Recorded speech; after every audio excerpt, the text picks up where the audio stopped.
हमारे गुरुजी बता रहे हैं हारमोनियम मास्टर, वो लड़की कहाँ जा रही है, किस काम के लिए जा रही है? कैसे दादा?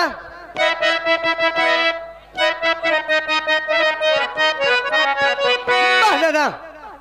अरे उच्चारैया करा दम भर के ये उच्चारैया करा राम उच्चारैया करा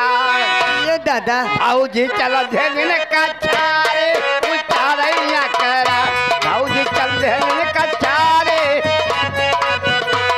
उच्चारण्य करा राम उच्चारण्य करा राम उच्चारण्य करा भाऊजी चल दहलीन कछारे उच्चारण्य करा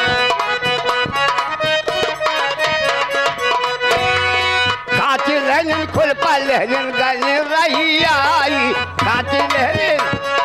हाथी लहलीन खुरपा लहलीन गाइले रही आई पीछा बैठे झिंगरा से पछुआई पीछा वैसे ढिंगरा लेहना पछुआई पीछा वैसे